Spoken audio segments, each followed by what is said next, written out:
Hey guys, can you hear me? Somebody give me a clue if you can hear me.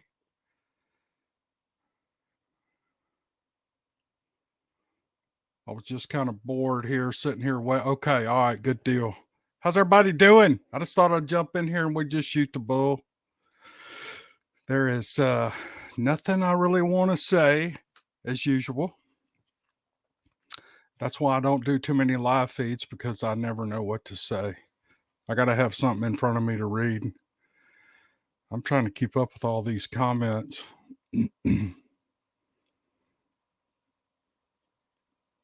So the people that come in, at 8 when I originally scheduled it, they're not going to miss anything. But we're just gonna shoot the bull for a little while.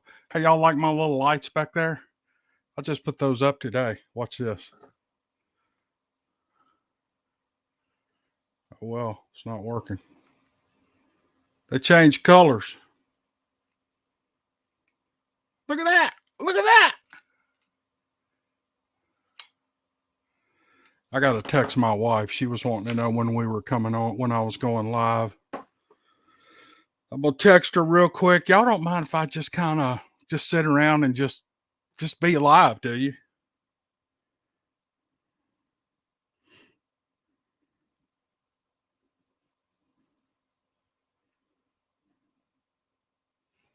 So what we're gonna do is Kerry Arnold, Mark Newbill, Larry Porch, and Neoma Finn are going to join us here in a little while.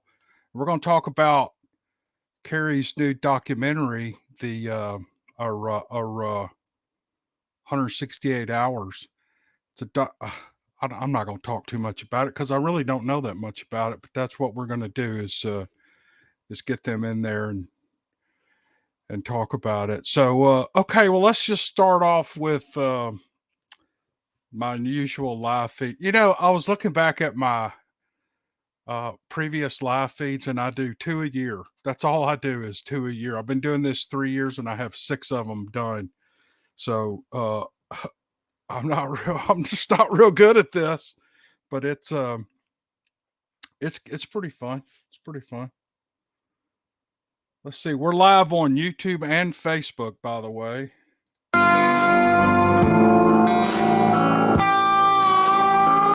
Yep, I just clicked on Facebook and all that feedback came through there. So we're live on YouTube and Facebook. You can tell I don't know what I'm doing. This we're using StreamYard. Somebody here from Australia. There's somebody from Quebec. Northeast Illinois. Yeah, y'all chime in and tell me where you're from. I said something in my last video that my accent sounds kind of dumb and everybody jumps on me. Don't be putting yourself down. I'm not putting myself down. I'm not changing my accent. But there are some real pretty southern accents and the mid south. I think maybe the mid southern accent is kind of nice, but the that Magnolia Delta accent is the best. If you want to hear it, you can listen to Foghorn Leghorn or Shelby Foote. Shelby Foote has the classic William Faulkner. There's some audio of him on YouTube. You can look that up. He has kind of a Delta accent, but Shelby Foote is the classic Mississippi Delta accent. Of course, he grew up in Greenville, Mississippi. Okay, what was I talking about?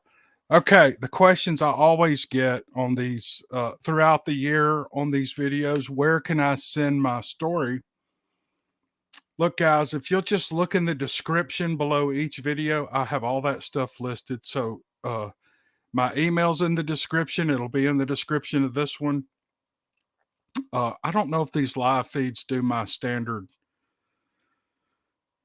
description stuff. If they don't, I'll check it and I'll put it in there. But it's dixiecryptid@gmail.com. And then the other question is, everybody wants to know where they can find the music. I buy the music online. It costs, to buy that music costs me $30 a month for that royalty site.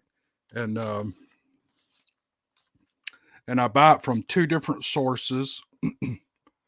One is Epidemic Sound, and the other is Artlist. And I love good music. Just that little intro I just did. It's just, you just won't hear that kind of music everywhere. And these are independent artists, and they sell their music to these companies, and they make money, selling it to people like me to use it in videos. And so um, that's where I get it, at Epidemic Sound and Artlist. But the title, if you, and all the music I do, if you'll look in the description of the video, copy where I say music is colon, and then I give you the name of the song and the artist.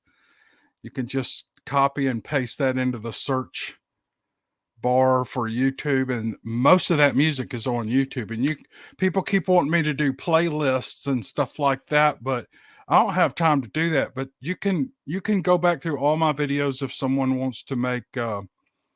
I want to test something out here. Here's one. I just want y'all to see if you can see. Yeah, I'll call that works. People accuse me of having a Southern accent. I think mine's more Appalachian hillbilly accent. Yep, that's quite different than my accent. They use the word Ewans, and I have no idea where that came from. Ewans. Who thought up that word? It's you all. You all. It's not y'all. It's you all. Although we use y'all quite a bit. Okay, back to the music. It's always in the description. You can copy it, paste it in the YouTube. Hey, here's somebody from Georgia, North Georgia, Dothan, Alabama. Here's somebody from British Columbia. Everyone's waiting for 168 hours. Okay, if you came here to see that documentary, that's not what this is. We're going to talk to the creator about the documentary. So it's not clickbait. It's a discussion with the creator, Kerry Arnold with Bigfoot Odyssey. So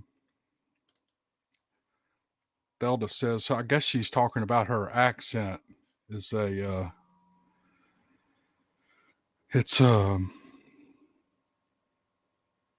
a mixture of both. So, but mountain people have a different accent. It's hard to follow all these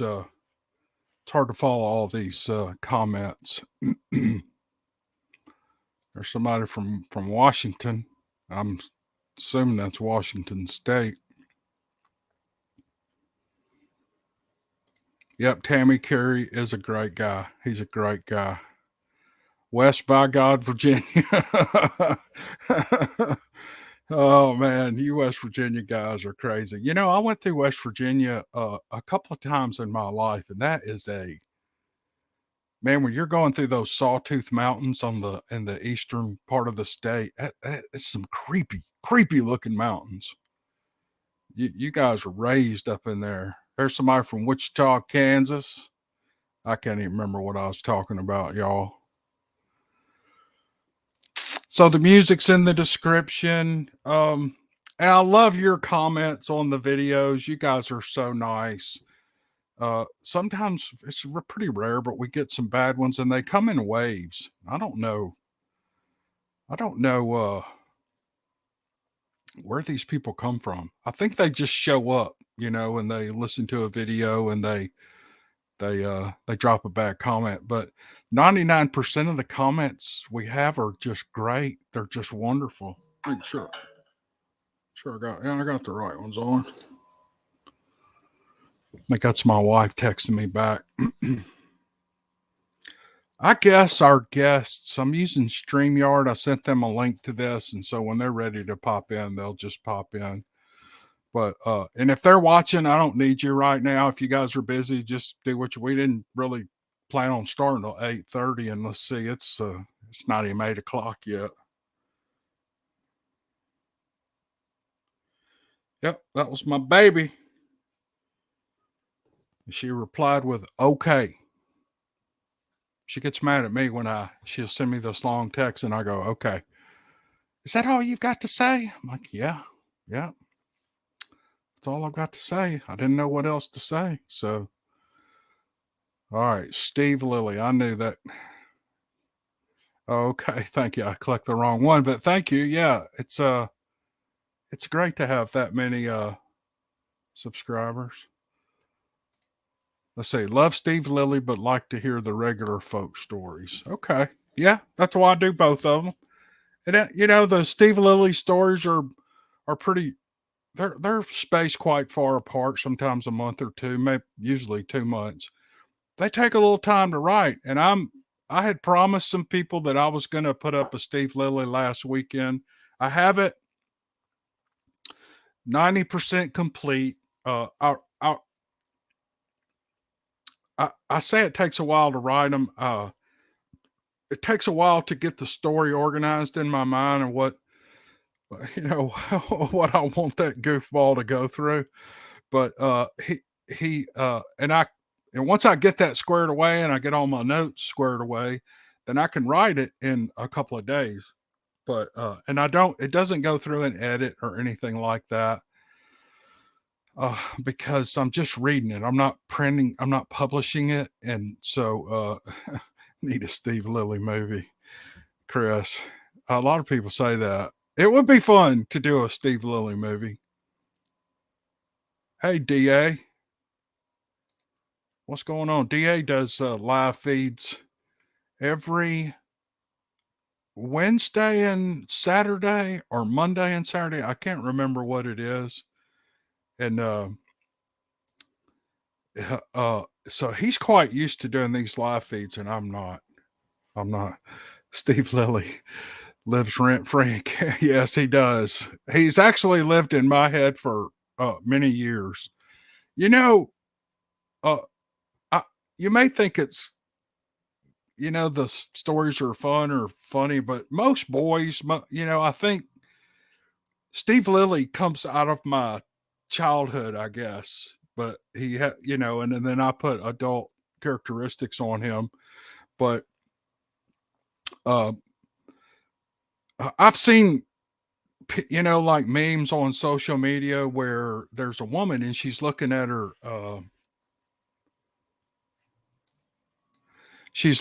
her boyfriend or husband or whatever, and he's off in thought and he's thinking, she's wondering what's he thinking about, and there's this long list of things that she lists out that he's thinking about, and and he's sitting there thinking about how he's going to attach his stand to a tree or whatever, and she's having a fit.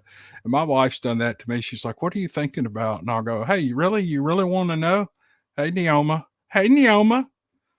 um you really want to know? And she'll say, yeah, what are you thinking about? Because like we'll be driving and I'll say something like, well, that truck right there, I'm thinking about what kind of a ramp it would take for me to jump that truck in my pickup truck. It'd be like a big semi truck.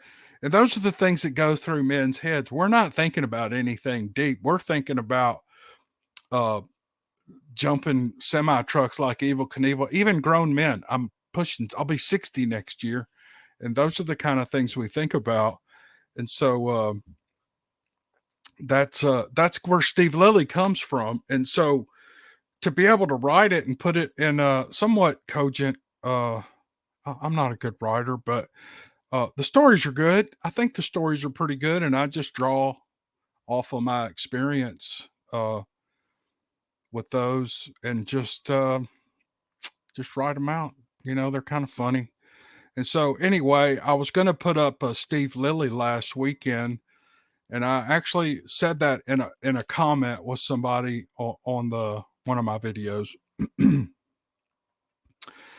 then my mother wanted me to power wash her driveway. She lives in Memphis. I live in Mississippi, and you don't turn your mother down for something like that. My mother's 80 or 81, and so I dropped Steve Lilly, and I was going to get it done Saturday night or Sunday. I was going to finish writing it and record it and put it up Saturday night or Sunday. But I spent all day with my mom power washing her driveway. And I love power washing stuff. It's you guys ever use a power washer? It's real. it's cathartic. Is that a word? It's real, and her driveway is on the shady side of her. Hey, Kat. There's Kat from Paranormal Heart Podcast. I love Kat. Oh, so many of my friends are coming in. I really appreciate you guys. Um, but her driveway is on the shady side of her house, and it was real slick. And I was there earlier in the week, and it had rained, and I walked out, and I could tell it was slick. I had tennis shoes on. I said, Mama, you're going to step out here and slip on this. And she goes, yeah, I know. I need to get it power washed. And that was my job. That's where I was going Saturday. And I went and power washed her driveway. And then I got home Saturday and I thought, well, maybe I'll do it Sunday. But then I got busy working out here. I about run out of work at work. And hey, if I miss some of y'all's comments, just keep commenting. I'm just talking, and I'm a man. I can't do two things at one time. And so, but I was going to do Steve Lilly Sunday, and I got to. I'm about out of work, and so I had to screw some siding on a shed, and then I thought, well, I'll go do this, and then I went and cut some grass on the tractor. I hooked up the bush hog, did some bush hogging for my brother, and then I walked in my office here that we're in right now, and I've had this office almost 3 years. It's just a little outbuilding. It's one of those buildings you buy, you see them out, driving. And it was a repo, and I bought this thing, and I had it pulled in here, and then I was just going to make it my regular work office. I didn't plan on it being a thing for recording, but it works pretty good. So this is where I do it. And but I had this thing delivered, and I've got YouTube running over here, and it's distracting me.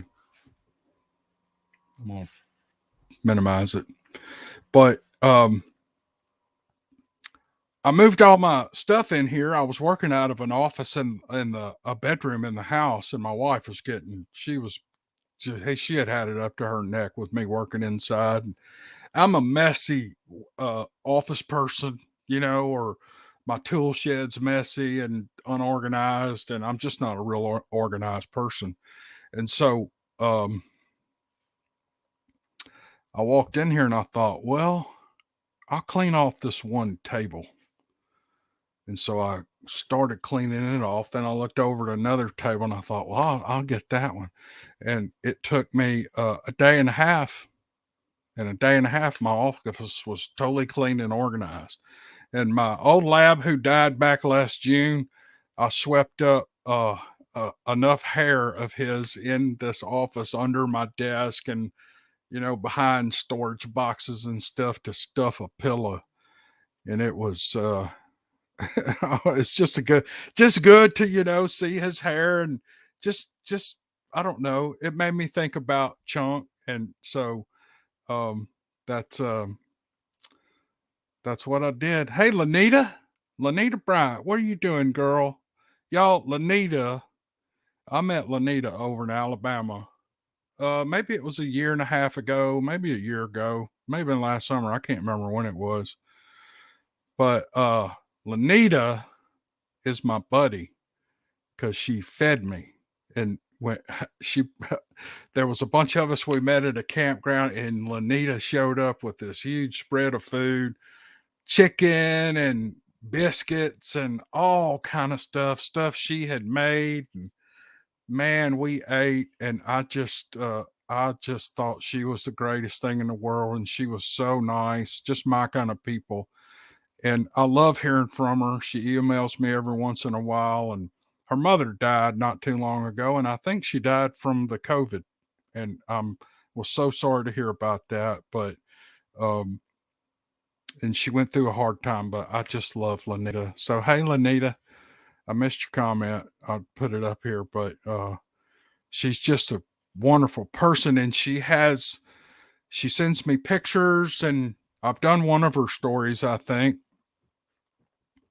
and she's got activity on her some property she rented or owns. I'm not sure what the whole deal is there, but it's close to the Talladega National Forest, and she's got some stuff going on. And Lanita loves to fish, and there she is. She loves to fish, and she had a little pond there. I don't know if she still lives there. You still living in that same place, Lanita? I think you moved.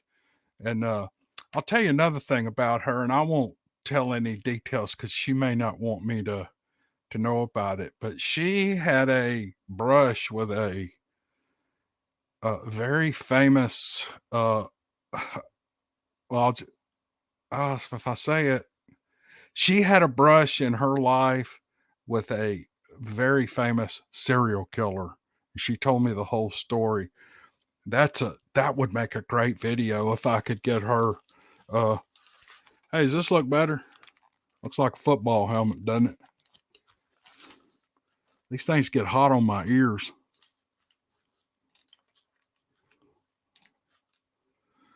Anyway, she's just we got to talk for a long time, and there were tons of people there, and Todd Standing was there, and anyway, it was just a good time. So I just love Lanita. She's really nice to me, and I really appreciate it.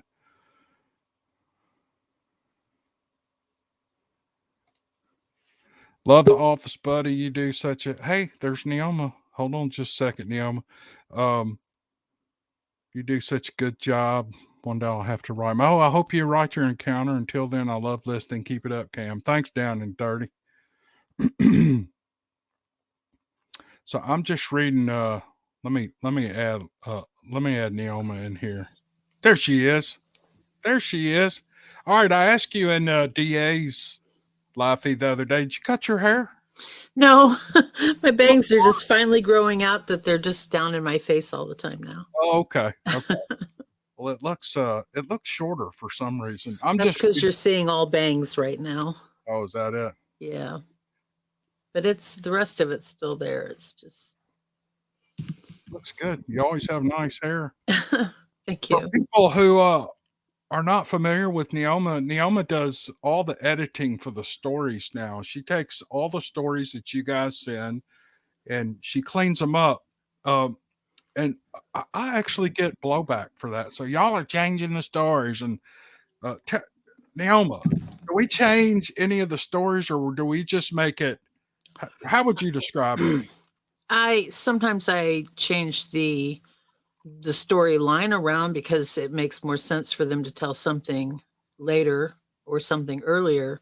Yeah. And I may correct some of I try to make it clearer, but I don't mean to change anybody's story. If I'm changing them to dress, oh, you're not. You're okay. Not. That wasn't I was trying to make the point that we don't change the stories at all. We just make them, where they sound good. And I get comments sometimes, well, all these stories sound like they're edited. Well, they are. They are. Yeah. Because the other day I got an email, and you may have seen it, Neoma, but it was a short email from a woman, and I read the whole thing, and I actually read it out loud. And it was like, I wish I could just read this in a podcast so that people would see why we do that. Yeah. And the point is, but some people don't write as well as others. I want to get their story too. You having an earthquake there? I am so sorry. It's okay. I can't. If I believe I'm looking down and my neck starts hurting, so I lift it up, and I should have turned my mic off when I did that. That was bad. I was playing with you.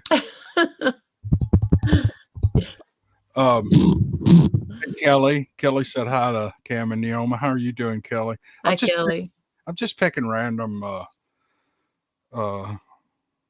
This is the deal. Most people can tell a good story, but to actually write it down takes a little bit of finesse. And I just try to finesse the stories. I just want them to sound as good when you read them as I believe they are when they send them. Yeah. So. Yeah. Oh, and she smears that magic on it, man. I can just pick those stories up. It's like the story that I read for the podcast yesterday from the guy from Australia. See, I don't even have to read over them. I can just pull them up, and start reading them because I have no worries that I'm going to get stumbled up. And the very first sentence or the first paragraph, he was talking about brumbies, and I asked the question, "Does anybody know what a brumby is?" The next sentence, he explained what it was. I did. I Now that's remember that. something I added in because I had a feeling you wouldn't know what a brumby was. So I just Oh, did said for you? if yeah, because I figured unless you're from Australia or a horse person, that may not be a word that you recognize. So Yeah, I yeah, have to admit I added that to his story, and I will add something like that every now and then. You know, if yeah, it's a word that they use that is not a common vernacular, I'll throw in an explanation. yeah, yeah. You know the sentence that I don't want to bore the audience here, but while I've got you, I want to ask you a question. There's a sentence that I hear all the time, and every time I read it, I think that doesn't sound right, but it sounds right to my ear, but it doesn't seem right. Somebody will say, um, "Oh, I'm trying to remember one now." Just for example, they'll say, "We saw the Bigfoot on what we thought was no, that's not it, but the what is in there, never mind, I'm screwing it all up, I'll just mess it up." But it's like every time I read it, I'm like, I need to ask Neilma about that. It doesn't matter because the stories, you can just read right through it, and it sounds fine. But do you know what I'm talking about? It's like There, um yeah, there are times when I won't correct the grammar or the syntax because it may not be proper the way it's written, but we speak that way. right. And sometimes I'll correct it out of habit. And then I'll think when I hear you say it, I think, oh, he's saying it the way it would be written because that's how I did it. And I should have left it the way it's spoken. Because I, and I think, oh, bad me, but Yeah. yeah, I will correct uh, or I will leave what would be considered improper written because I know you're saying it. They're not reading it. Yeah. And a lot of times, for instance, every time I talk to my youngest brother and I'll end a sentence with a preposition, he'll say to me, "Don't you know it's improper to end a sentence with a preposition?" And I'm like, "Well, yeah, if I'm writing a technical journal, I won't do it, but we're just talking. It's Yeah. perfectly okay to do that in conversation." Yeah. Some jackass jumped in, and I didn't ban him, but he is obsessed with me. And I tangled up with him today, and I shouldn't do that in the comments. I know I shouldn't, but he was talking about her, she, something. I used it wrong um, in the uh, Bigfoot grave story, Hmm. and I do that all the time. I'm not. I have a high school education. I'm not a. But I know uh, what sounds good to my ear, and so that's what I. Hmm.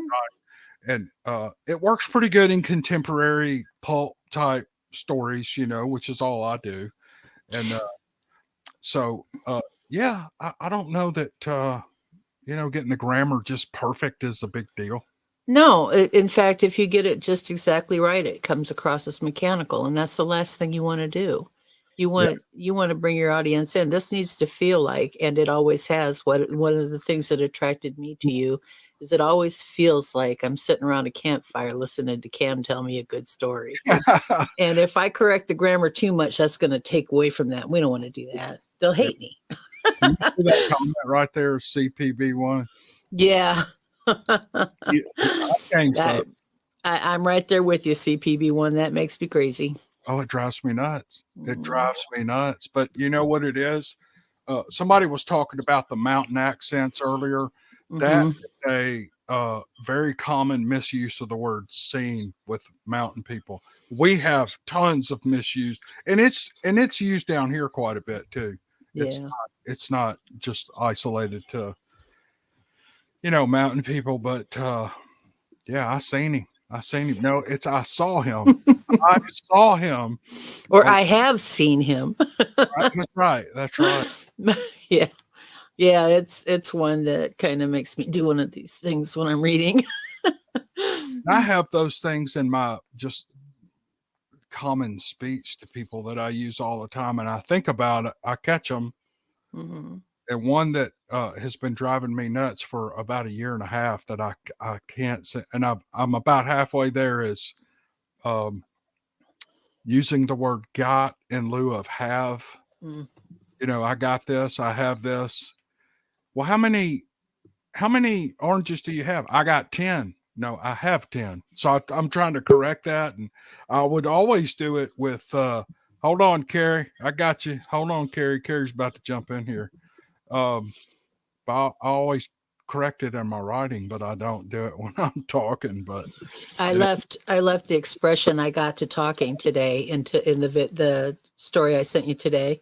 I left the expression I got to talking to. I hate that expression when it's written out, but it's so common to say that I left it in because it sounds good when you say it. It just looks awful when you write it. Hi, Kerry. Hi. How's everybody? Hey, did you get your show done? They're still going, but it's not my show anyway. So I was just listening to you. A good rule of thumb that I use is when it comes to the she and the her is, especially if it's I, they both have to stand alone. That's what I always heard. So it's she and I. She stands alone, like she and I traveled. She traveled, I traveled. Her travel doesn't work. So absolutely correct. That's the best rule. And I can't remember where I read that or heard that, but I don't know either, but God bless the person who said that, because I tell people that all the time. If you can take the and I out and make that a sentence that sounds right, you're good. There you go. And I see it all the time, but thank you, Kerry, because that is absolutely the right thing to do. A teaching moment on Dixie Cryptid. Yes. There's my buddy Joe Flippo. Hey, Joe. Joe lives right up the road from me, and Kerry's met Joe before. Yeah. And how you doing, Joe? Thanks for jumping in. I don't know if these. Oh, I see. They have a little Facebook or YouTube symbol beside them. So why you got me big up here?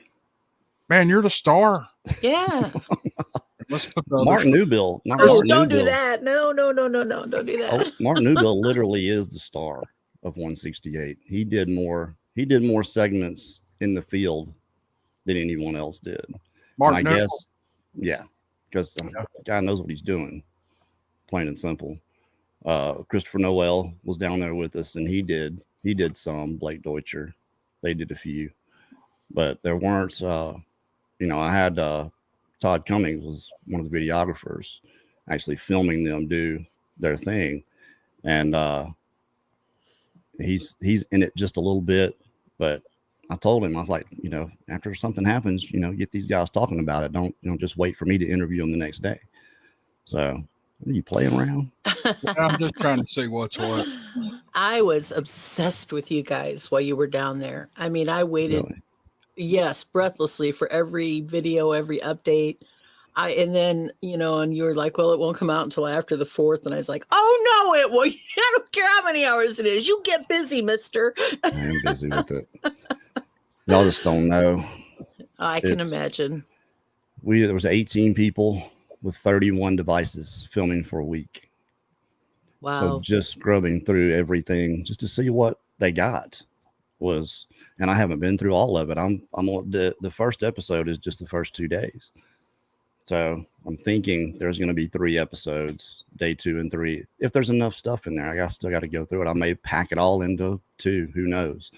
But just getting these and being able, it's my equipment, and uploading that stuff into the cache at this point where it is now, it's about 1 hour and 22 minutes. I got one more segment to finish and it's done. And it should be over 1 hour and a half. The first episode, maybe 2 hours. I don't know, but it depends on what else I find. But just uploading, because the clips are so long, I told them, I said 2 to 5 minutes. Every 2 to 5 minutes, just hit record and hit it again. Cut that clip. Well, we've got hour-long clips, 1 hour and 10 minute, 45 minute. And an hour-long clip takes 3 hours just to upload into the cache. And then it takes, once I pull it into the timeline, it takes another hour or 2 just to render. So I can start going through it. So when you work 12, 14-hour days and then come in and try to get on it, it's just taking a lot of time to get done. But I'm pretty happy with it. Kerry, let's back up. We Sure. have a lot of our audience doesn't follow the Bigfoot stuff. They're just kind of story. They love stories. Yeah. Why don't you back up and, if you don't mind, I know you've probably done this 1,000 times, but explain to the people who don't know you or are not familiar with your channel. And the name of his channel is Bigfoot Odyssey, and he has probably 24 documentaries up at the moment. And 13. this one is the premier documentary that is going to blow everybody away. Why don't you just take a minute and explain the vision and get everybody up to date on what this is? Well, I'm not a researcher. First and foremost, I tried doing research, and that's not for me. I'm not the guy to do that. So Linda had an idea 3.5 years ago. She said, well, why don't you just interview people and tell their story? I was like, well, okay. Well, the only people that I interview, I live in South Mississippi, so it's driving a long way, to do someone's interview. I said, I'm not just doing an interview. We're going to tell the whole story. We almost called it Sasquatch Journey. But Bigfoot Odyssey rolled off better. And it's not us traveling. It's their Odyssey. It's more than just an encounter with our documentaries. It's something going on around people's house, the evidence that they've collected, the things that have gone on around there, with most of what we do.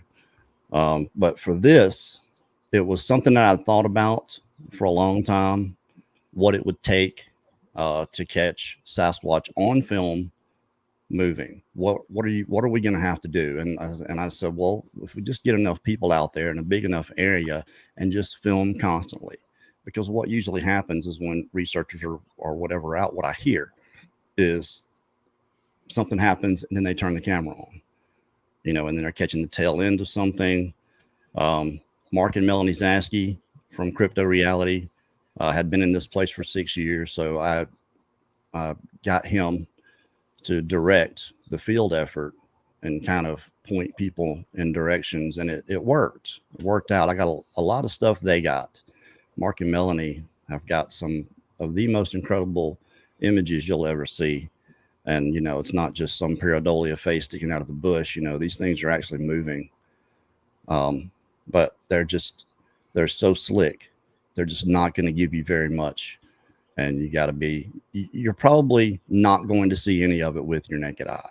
You need a camera with a large lens that lets in a lot of light, that removes a lot of the shadow, because that's where these creatures like to get, is in the shadows. I guess, if there seems to be something going on with the gray skin and this achromatic aberration. And it happens in other animals also that have this gray toned skin. When they get next to something green or any color, it reflects that color. And the best I can come up with looking into it for 1.5 years is its diffusion. It's like shining a light on your swimming pool and seeing that reflection on the ceiling or on the wall. That's light diffusion. So it's more than just reflecting. It's light coming off of. So it seems the brighter the sun, the greener they are. So you see these lima bean green faces, but they're off color just a little bit from everything else. And then we catch them blinking or turning their head. But as long as you're looking, they're not moving. So that's another thing, was having the camera stable, pointed in a direction where there was either a smell or a sound, and then not looking in that direction just to get, something happening. But nobody saw anything, but they caught plenty of stuff on camera. And I have seen, I got to collaborate on this for a couple of little segments and do some voice work for this thing. And Kerry sent me a little, I don't know, it's like a 5-minute, maybe a 3-minute snippet of, there is some footage in this video, at least this one thing I saw. And if the whole film is full of this stuff, it is going to blow you away. It's like and I'm hard to convince. You know, I'm not a researcher. I don't look. I'm just not. I'm. Some people say I'm a skeptic. I kind of am, but I think there's something there. I know there's something going on. But this little video clip, I showed it to April, my wife, and she's like, "Holy shit! I can't believe this." And I'm not going to give it away, but when you see it, at least this one clip, you're going to go, that is something alive in there. That's not a blurry little anomaly in that what Kerry says this is exactly what it is. And so it's something to look forward to. I'm telling you, it's going to be really good. It's coming. I've worked on it so much. I can tell you're tired. How red my eyes are just from looking at screen all the time. But it's when I get time to do it, really. And we plan on doing it again, getting another team together to go down and do it again. But we're going to do it a little bit differently. We learned a lot. It's a good stepping stone for the next one. But I got to tell you, a lot of what is in this film I was impressed. I didn't think I really was just hopeful that this would work.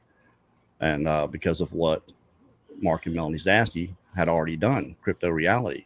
And you can see a lot of their stuff. They're on Patreon. They're not on YouTube. They used to be on YouTube. They went to Patreon. It's like $1.99 a month. And it's Crypto Reality. If you guys want to check out some of the stuff they have. Some of it's hard to see, but some of it, you just can't deny what's there. He's got stuff that they'll sit in the same place, in the same little hole in the bushes, and a face will pop in there. And it's massive. And then they turn their head and a different face pops up in there. It's the craziest thing to watch these things and how they act when they're around. But what they did is the whole reason we were able to do anything at all. And I'll tell you, and it's no secret, that every time they went to a certain place, they would take a bag of apples and throw them in one spot, or a couple jars of peanut butter too, and just throw them. And it took a while to do it. But after a while, as soon as they would pull in, these creatures would line up. In the beginning, they would start knocking, like, "Hey, throw them over here." And then I think he said they quit doing that. He said, "I think because they were letting everybody else know that we were there, that they wanted the apples, so they quit doing it." So they did it for like a week. They would knock. But you think these things aren't slick? There's a reason that we don't have really, really good footage of them. Is they're just so aware, I guess, of you and anybody around. You're just not going to pull in. I mean, people were pretty easily patterned as it is. But for these creatures to just sit there and do nothing but look out, for someone, you're just not going to sneak up on them. You're not going to fool them. As a matter of fact, he tried. He and Melanie would go in this one place, and where they would always catch this one in particular individual, where they threw the peanut butter jars, and he would wrench the lid on just as tight as they could, and throw them across this canal. Well, he would send her. He found him a spot he was going to get and catch them coming in, right? So when it's what a cabbage palm is, they grow kind of weird. Somebody's YouTube is on. My bad. Hang on. It's okay. It's not on. Check. All right, it's gone now. I don't know what that was. It was weird though. I'm so sorry. Larry Porch. Hello, how are y'all? Larry, I just have one question. If you're going to ask me if I use proper grammar, I'm going to say no. Do you use the word seen or synced with a T at the end? Whatever is proper for that moment. What I really wanted to know, did you ever clean out your damn microwave? That's really what I want to know. Yes, I moved. I bet you because of that microwave. I bet you just couldn't stand it anymore. That's right. Had to get a new one. That's what happened. Oh, And you know what the first thing Shelly Reed bought me was whenever I got here? One of those microwave covers for the bowls and the plates. Y'all, Larry, first, this is Larry Porch for people who are not familiar with him. His channel is called Beast of the Woods. And when Mark comes on, we're going to talk about their channel along with the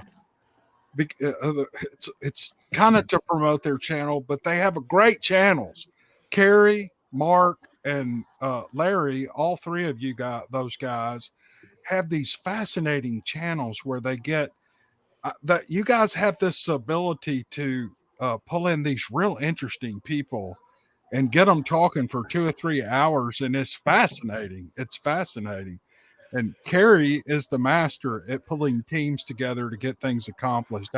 He would be I think you ought to start your own business doing something, Kerry. You're the master of pulling. I'm doing it. Oh, are you?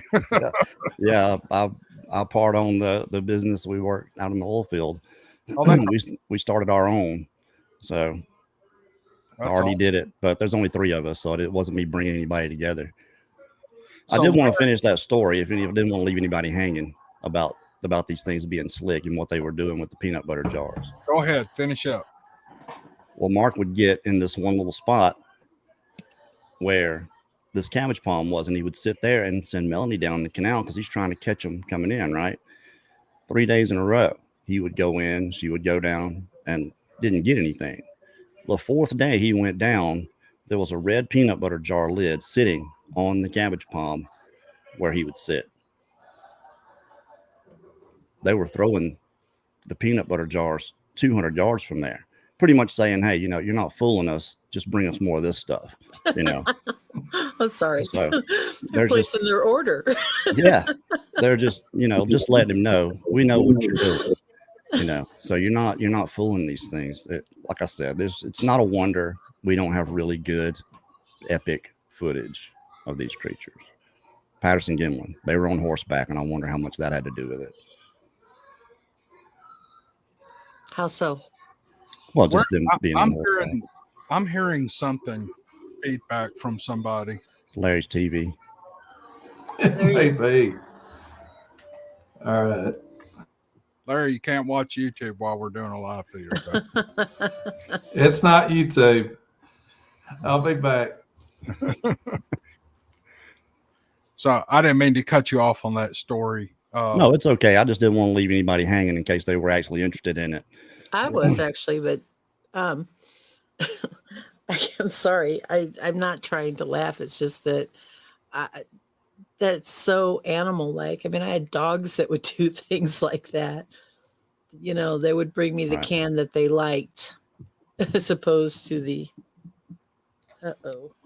Yeah, it became a Pavlovian type thing. And like I said, that really helped us in going down there. The reason I chose that place is because I don't think it would have worked in a wide open place like a mountain range or any really open woods or thick woods. Someone said, well, Kerry, why didn't you go down to the place where your encounter was? Larry, you've been there. Yes. You see how thick that place is. Definitely. It's always been that way. There he is. The star. All right, everybody. This is Mark Newbill. Let me talk about Mark and Larry real quick. First, back to Larry. I was making fun of his microwave, but Larry was a single guy, and it's totally understandable what was going on with his microwave. I just had to give him hell about it one day when I was over at his house. We had just come back from a camping trip up in the mountains, and I walked in, and he said, hey, if you want something to eat, warming up in the microwave. And I opened the microwave and said, oh, hell no, I'm not.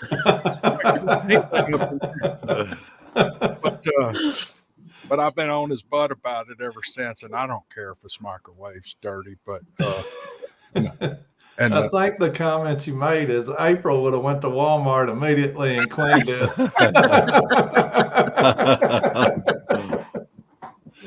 And y'all don't know what a clean freak she is. We did have 5 dogs. We got 4 dogs in the house now. Dogs will stink up a house in a minute, and that house smells so good and immaculate. Every time I walk in it doesn't smell like pine sol or anything. It just smells good all the time, and she keeps it real clean. So Larry is Beast of the Woods. That's his channel. And I'm going to link all these in the description. You know what I ought to do? I ought to just look them up and, as we're going. Well, that's going to take too much time. And now we have Mark Newbill with us. Mark is the owner of Sawdust Beast, the Sawdust Beast channel. And Mark is a Bigfoot researcher. Him and Larry both are full-blown Bigfoot researchers, and they know a lot about this, a lot more than I could ever know. And they're involved to some degree with the 168 hours. I don't think Larry went on the trip, did you? No, Kerry kicked me out.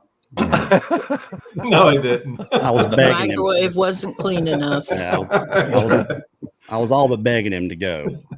So don't let him fool you on that. It was work related and the time of the year and all that. I will say I've seen Larry. We were so hungry camping one time, he spilled some chili in the dirt. He took a spoon, he was eating chili out of the dirt, just like Just makes it a little gritty. I didn't say anything to anybody, you know. I didn't want to embarrass Larry, but I thought, damn, that guy's hungry, man. Hey, that's why I survived COVID. That's good. So Mark is the owner of Sawdust Beast, and do y'all call both of your shows Beast of the Woods, or do you still call it that anymore? It's mine is that. Mark's is Beast TV. Beast TV. That's what I meant to say. Beast TV. Yeah. And does your show just Beast of the Woods? Is that what you call it, Larry? We call it Going Live. Okay, Going Live. So here's the thing. These three men we have on here, to me, have the best Bigfoot channels around. I know there's some good ones out there, but they're able to attract these people who to me are fascinating. I was watching, I had to watch the rerun of the one you did, was it Monday last night, Larry? Mm-hmm. And and it was a trip, y'all, that Mark was on. And the whole it just kind of sucks you in, and you're listening, and the people that were doing the documentary were on with you guys. And anyway, if you guys really want some interesting stuff, whether you're just into stories or you're into the Bigfoot thing, either way, these things develop as stories every single time I'll watch one of their live podcast or even the reruns of them. You know, all these live feeds become videos and they're out there forever. And they turn into stories, and I just love them. And I don't comment. I don't try to barge in on anybody's live feeds or anything, but I watch them. I don't watch every single one of them, but I watch them. And could you imagine what would happen if Cam commented on one of our shows? We'd go nuts. Yeah. Hey, Yeah, Cam. Hey, Cam. Everybody. I've been jumping in on DA's picking at Neoma. Like I said, I was asking about. They're talking about ghosts the other night, and I'm like, Neoma, did you cut your hair? I'm sure I was like, what the hell is he asking that for? But instead of everybody going, oh, maybe her hair does look different, it was immediately, oh, Cam's here. Hey, Dixie Cryptid. Hi, Cam. We love you, Cam. Oh, Cam, you're so wonderful. And I was like, yeah, you need to come in more often, Cam. Look, I haven't been to a lot of conferences, but when we were in Gatlinburg, I'd never seen this. There was a line of people waiting to meet Cam Buckner. All right. I know he don't want to hear none of that stuff. I know, he don't but want to hear it. I have a great story about that. I was there to help out at that booth, and I had to stand in line for 15 minutes to get to it. I just barged in. Get to I the just booth where barged I in was there. supposed to be helping out. I finally got about 5 people and just kind of started pushing past because it was unbelievable. I thought I was in line for the whole thing. I didn't realize the line stopped at his booth. It was amazing. I've got a funny story about that. I asked Kerry where the booth was at, so I snuck around on the side, and I kind of hid behind this little billboard thing that was sitting up, and it was a long line, and so I got up there, and people are buying stuff and talking to Cam, and I said, Mr. Buckner, can I have your autograph? And of course, Cam recognized my voice and he looked up at me and gave me this funny look. And it was funny. This lady that was buying something, she picked up something else and she goes, "Would you mind signing this for me?" I bet Cam's arm just about fell off that day for the signing, the autographs he hates was it. handing out. He I hates it. know. All That's right. what's so funny. You see, you don't even want to hear about it now. But and look, Mark's making me look bad. He's wearing a Bigfoot Odyssey hat and a 168-hour shirt, and I don't have either one. I don't even have one with me. A buddy of mine gave me this. Did he? And it wasn't Kerry. They were just talking about. Wait till I can get in that extra small you gave me, Kerry. You gave me a damn kid's t-shirt, man. I did not. I gave you one and April one.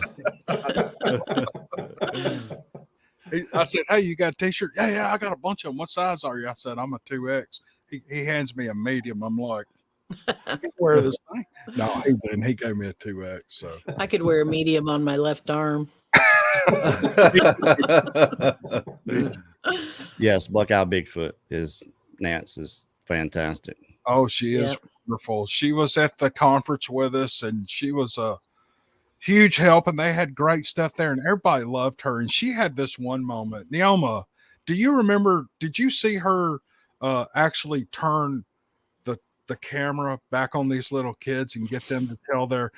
Yeah. Do you mind telling that? Those little kids were such fans, and they had a story they wanted to tell her. And she just turned that camera around and she said, "Okay, let's have the story." And they stood there and they were so excited to be able to tell Nance their story. And I think she actually got it up on her show about a month later. And I'll tell you what, those kids were the best part of that conference. And they come up to you and they, "I love you," and they'd hug you. And those kids were crazy about Nance. And she was so good to them.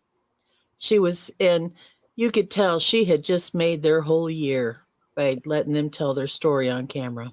Yeah, she's awesome. Here's the link to her channel. If you guys want to. Well, let me tell you what I did, and it was all my idea and nobody else's. Let me go ahead and tell them this part. I got a book. It was written by Brad Bertelli, and what he did was he did a bunch of research about skunk apes in South Florida from the 1830s all the way to like 1906 of kind of famous people having encounters, the Spanish, the conquistadors, the missionaries, and there are stories in there from then that he was able to research and find. Well, I took some of those. I got in contact with Brad, got his permission to use them, and I sent some to Cam, and I sent some to Nance. So you're going to get to hear those stories told by Cam and Nance in 168 hours. They're going to be kind of like just transitional material, and they plug in perfect. And it's different. It's different than what you normally hear from him. Cool. I can't wait. Yeah, it's really good stuff. I'm really excited about that part, actually. But Nance was all about it. And it wasn't my idea, actually, but it was a really good one. Yeah, she's got a great voice, and she's so friendly. And when you listen to her podcast, it's like you're just I don't know. It's almost like your mom's talking to you. It's like you just feel this homey kind of feeling. And she's great. Y'all keep talking. I'm trying to share links here. Well, Kerry, let me tell you this. I was in Brown Springs this past weekend, and the production company that you were going to use for the next 168 hours was down there. Tippa TV. Yeah. And I'm going to tell you, they are so professional and have so much knowledge in their production and the way they do things. This is a wise choice to. Yeah, well, I don't know why they don't have 100,000 subscribers. Yeah. They do the paranormal thing, and you guys you go check out Tip of TV. It's Marianne and Josh, and it's just them two. And I think they might have someone that assists them on their show. But what they do is they just know the angles and you know, the right lighting, where to put the sun, all the minute details that make something look, you know, better. It makes it more palatable, actually. And they are good. Mark, do you mind? Kerry's kind of giving us a rundown of how the concept of his channel in 168 hours came about. Can you talk to us about how you got involved with it and your experiences while this documentary was being shot, what y'all did? Well, Kerry is a good friend, even before the 168. And so Larry and I went on the first 168, which they shut down Florida. It's when COVID first started. And I can't say enough good things about Kerry and his professionalism and the way that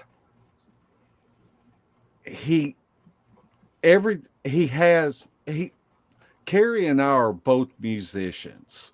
And so when you're writing a song, you see the finished product in your head, and you just have to put it together to get that finished product. Well, Kerry is able to do that, and he knew exactly what we were going to do each day, and what a team leader he is. But yet, even though he knows what he wants to do, he gives you the room for you to be able not to be suffocated, that you cannot do what you do. And that's just something that I really appreciate about Kerry. Well, thanks, man. It means a lot. I feel like I don't have any idea what I'm doing. I'm just out there going with the flow.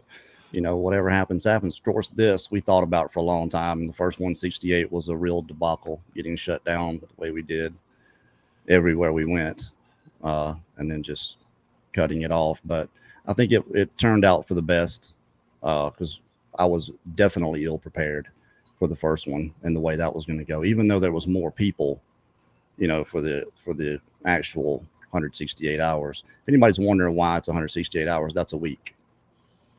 It's just 1 week. And I know that because that's how many hours I get to put in at work every week is 168. So I already knew that.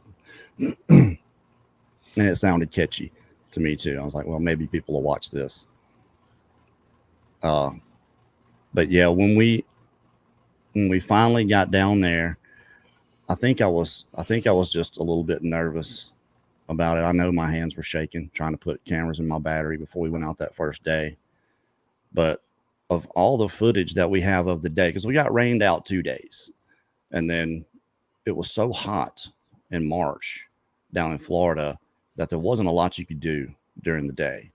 But the segments we do have, Mark knew exactly what to do, because he's going to be the star of this thing, especially the first episode, because it's him more than anybody else actually talking to the camera and explaining what's going on, giving the process of what's happening. You know, whether a lot was captured or not didn't really matter to me, because we had plenty to show. But just him talking about the process and what they're doing, and especially that first day and what we had found, that little hide that we had found, and then it looked like there might have been a footprint in it. And then it's just a good segment, that whole first day. And then going into, there's a few what I call teaching moments in there, segments, you know, kind of showing people what we look for when we're looking for these creatures peeking at you through the bush. Because I've got one picture in particular that I always, since I found it, I show people. they're like, oh yeah, I see it right here. And they gaze right over what's actually there. And I point it out and they're like, oh wow, I didn't see that. And so you're going to get to see that. And there's a whole explanation of that in there and kind of what I think is going on. A lot of this is what I think. And I make it very clear that it is my opinion because I don't know anything. I know absolutely nothing about Sasquatch outside of they exist. And we try to make that clear and don't care a thing in the world about them. I don't care what they are. I don't care what they do. What I care about, what we care about at Bigfoot Odyssey, everybody that works there is the people that run into these things because we're very well aware of what can happen to you if you're clueless and happen to run into one of these creatures. It just has a lasting effect. But I think if you are aware, at least you don't even have to believe. Just consider the possibility when you're out there and you hear these knocks or a scream in the distance or something big coming through the bush is paralleling you when you're in the woods. And not that I think anybody should be afraid to camp or hike or walk down by the lake. I got a whole segment about that too. But just pay attention. Just be aware. And I think if more people did that and actually considered this, that they would have their own experience and we would have to convince them of anything. So that's the angle we approach this as. We're pushing awareness. We just want people when they're out there to prepare yourself in case you do happen to see one of these creatures. Yeah, you've always said the reason you do this is to promote awareness. And I always thought, what an odd thing to promote awareness for. Just internally, I'm like, why would you go on this mission to do that? But then I have to always go back to the experience you had. And if you guys don't know Kerry's experience, it's in one of his documentaries. I think it's your fifth. Yeah.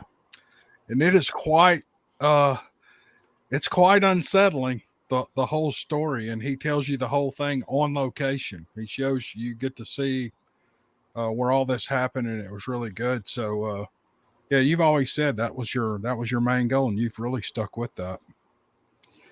Yeah. It's the anxiety, even if you try to hold it down, because I did, and I was good for at least 6 or 7 years. I was fine. And then all this new stuff started coming out when I started watching Crypto Reality and seeing what they were getting. And this is not Patty. This is not Harry and the Hendersons or messing with Sasquatch. This is caveman looking. This is what I saw, what they were getting. And it was clear. And I think that kind of got this excitement going because it was just a few days after that I started having these anxiety attacks. I was having bad nightmares. Linda waking me up, wondering who I'm screaming at. I'm like, I'm not screaming at you. Yes, you were yelling at somebody, and just having these bad nightmares about Sasquatch. I never saw it in the dream, but I knew it was there and it was bearing down on me and about to get me, so it was. I could be driving down the road, look over into the woods and just get that washed over feeling. So it does have an effect. There's my wife. Hey, Linda. I love Linda. Every time I see do her, too. I just have to hug her neck. She's so much fun. She's something now. She wants to go chase after them. And I just, look, the first 6 that we did, she was gone. We'd get in the woods and I look around and she was nowhere to be seen. She well, I heard a stick break over here. I'm like, well, what are you doing? Get back over here. We're here to tell a story. We're not looking for Bigfoot, Oh man. And then we went to Nebraska and did rest watching, the 9th episode we did. And that place, we were on the reservation and you have to be invited to go there. You're not just going to drive up there and get out and go to the store. You may not make it out alive. So you have to be invited to go to this place. But there was this strange feeling there, this energy. We went to one place, and this is where it was evident that she was picking up on it too. It was a place they had always gone. And when we got there, right across the road, this dirt road, there were 5 tracks. They were 15 inches long. They were 38 inches apart from step to step, and they were in line. This thing had come down the bank, took 5 steps and went right back up again. And we got pictures and video of all that. But Linda was going to go across the street because she had seen some flowers or something she liked. and got to the other side and stopped and came back. And that's when I knew that she was feeling that too. That's the only place I ever caught anything remotely close to what I would call an EVP. And it's around a 38-minute mark. I didn't want to put it in there, but we got it. You know, it was there. So, and just before that, something yelled through the woods, you know, and there's nothing out there.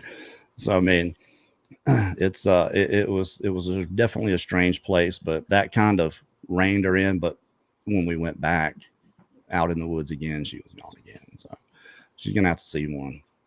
You know, I was on an outing this past weekend with Todd Neese, and he is working with Barry Webster.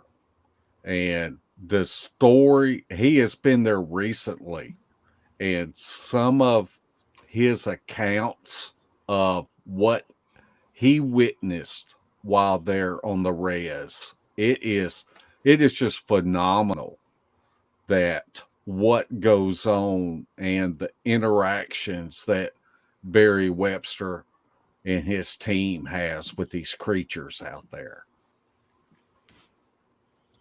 Yeah, that was a crazy story, the whole thing. And I believed every second of it. Yeah. There was 6 interviews that I had done there, and they all told the same story of the interactions they had out there. And these people weren't together. I got them individually. And it was, go watch it. If you haven't seen it already, Joey Sweet. Thank you, Joey. He's seen it. Or she. I don't know. I tell you what, you can you can listen to these stories like on my channel and watch all these guys on this screen here have you know, they're basically telling a story in every podcast or video they do. But to actually sit in a camp and listen to somebody, I've heard 3 dozen stories from people.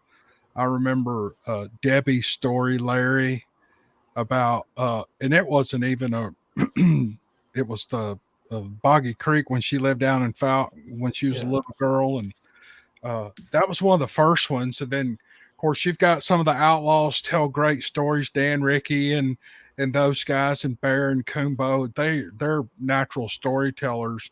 But Kane Michael and Eric Tipton, their stories, you know, it's just to actually sit there and listen to it. It's a lot different than hearing it, you know, through a set of headphones or through your car speakers. It's really good. Except Kerry's on his documentary scared the crap out of me. I was like, man, because I don't turkey hunt much anymore, but he was turkey hunting, and you don't expect to run into anything turkey hunting. I mean, you kind of do deer hunting because it's winter. You know, things are out looking for food. A spider just went by my head. Okay. But you don't think anything about seeing anything turkey hunting. And he runs into this big wide, I don't know. You just have to watch his documentary to see it. But he ran into me. I didn't run into him. He came to me. On purpose. Well, yeah, it was definitely deliberate. Definitely. But I had in 7 years out there, I'd had so many weird things go on. And that's the thing about being aware, is I was totally clueless. Now, I hunted that place, and I was out there 300 plus days a year, clearing, shooting lanes, camping, doing something. Just me. And that last year, I had done something different, I think, and they didn't like it. But I was always suspicious that there were people out there messing around. I heard kids playing down in the creek bed. The thickest woods you ever want to go in. Mark and Larry can attest to this. They were there. Down in this 200 yards away, and I go down there, there's nobody there. And it's so thick from there to the house, which is another half a mile to where the house is. I'm just perplexed. And where are these kids? Where do they come from? You know, and then the night that I think I walked up right in the middle of them, I thought I walked up in the middle of a bunch of hogs, but I was hunting off down in the back, and it was February, and it got dark. And when I got down, I was so full of myself. and so sure about everything that I was very laissez-faire about being out there anywhere. But when I got down, it was dark and it was mist and rain. So there was no stars and it was just black. And I don't care who you are, Bear Grylls is going to get lost, turned around in the woods at night if you have no bearing, because everything looks the same in every direction. And that's exactly what happened to me. So after trudging around for an hour trying to find my trail and getting thicker and thicker and worse, I decided I would try to find the low area. Just go find the lowest area you can, get to the creek bed, because I knew where that came out. So when I get down there, I find the creek bed and I'm trudging out of there, and I've got 7 mag and I got it over my shoulder, and I had a black mag light flashlight. This was before LEDs were any good. This was 2005 or 6. And I'm trudging through, and I probably get about 15 feet from them, and they're up either side of me, and it's at least 5 big bodies. And I heard initially that type of grunt and just commotion. I mean, going both ways, but they didn't run away. They went behind me about 30 feet and stopped. And I'm, when I was very stunned, obviously, when all the commotion started happening. So I'm looking for a tree to get up, and I found one. It was about that big around that I was holding on to it. And I remember them stopping because I thought they were coming back. I'm thinking hogs, because a hog will hook you, and he'll throw you in there and hook you while you're in the air, turn around, come back and slice you open, and then probably eat you. So it was a legit fear. So I'm waiting for them to come back, and they never did. But I'm still thinking they're right there because I didn't hear them fade away. They were just right there. So finally, I didn't, nothing was happening. So I eased on off, and about 2 hours later, made it out, found a place I recognized. But I think that was just the year before. But that was only about where I was about 100 yards from where I had actually seen the thing. But I think that was the whole family. I think I'd run up into them because in 7 years, I never saw a hog out there. I never saw a sign of a hog track. I just found them. Same way with the turkeys. I tried turkey hunting in that place the first year we went in, that I went in, but I never saw a sign or anything. But when I went back into that back area, the back of the 240, turkeys that got up right at dark to roost right beside me, scared the mess out of me. Light bulb moment. Now I know where the turkeys are. I'll set up to go turkey hunting. So that's how that all started, was there. And I went and I did a bunch of stuff different, burned off an area, cleaned everything up, found a good area. And the very day I went to hunt, and I had a bunch of turkeys coming into me, and he showed up. It was, I never went back in the woods again after that. That is still my favorite encounter. That story that I have heard. It gives us so many clues about this creature and the way that they can react. And it tells you just how good they are. Yeah. At staying hidden and staying away, because a hunter and the hunter mentality, you're an observer. You're looking for anything moving, listening for a tree break or a leaf flutter, looking for anything. And I never saw a track, never a tree structure that I would say was anything more than deadfall. They were probably there. I just wasn't looking for that stuff. But I had so many things throughout those years that should have clued me in if I would have been aware of it. And that's why we push awareness now, because I know what happens to you when you're not. It's that sudden moment of realization is what happens. This is such a level of disbelief that what you're looking at is actually there, that it just stays with you, and it affects everything you do. I completely changed everything about who I was. I can see that happening. And a lot of people say you better think hard about what you wish for, but I'd still like to see one. I just don't want it to affect me that way. Like, oh, look, I finally saw one, and but yeah. Well, I was with Larry and Mark one time, and we were man, it was hard getting in there. I'm a big old fat boy, and it was hard for me to get back in there, but I made it. I made it somehow. And we got up the next morning, and there was, I think we had heard some, smell some skunky smells or something. There were some things going on, and Mark had his listening devices up and all that. But we heard this rock crash into the creek, and one of the guys with us ran over, and he could see something dark running up. This mountain was like straight up, and I think that's as close as I've ever come to actually seeing one. I didn't see it. I couldn't get over there fast enough. Like I said, I'm too fat. But if I'd have been in a little better shape, I might have gotten over there to see it. But I can imagine that actually absolutely just devastating your enjoyment of the woods, knowing that every time you go, see, I can't read, it doesn't register with me because I haven't seen anything like that. So I think, well, so what? I mean, just, keep going in the woods. But if you really think about it, if you really think about actually seeing something that huge and that menacing out there, then every time you go, you're going to expect to see it. Is that kind of the way you felt, Kerry? Absolutely. Behind every bush. Look, Mark has and I'm putting this in the film, Mark. When we stopped, when we came back from that first day and we stopped and walked into that place and that deer took off. Uh-huh. Mark's filming and he's got me on camera. And when I saw that, I was already not comfortable out there, but I had a mission, so I was okay. But when that deer took off, y'all was about to have to call in, what's his name? Matt Hooper from Jaws to investigate because, yeah, it was going to be bad. Yeah, this was not a boating accident. Somebody soiled the whole woods. But you see me pause. But I know when I watched it, I knew exactly what I was thinking in that moment, that I was fixing to go back to the truck is what was going to happen. So, and if you'll remember, we didn't stay there very long. We were gone pretty quick.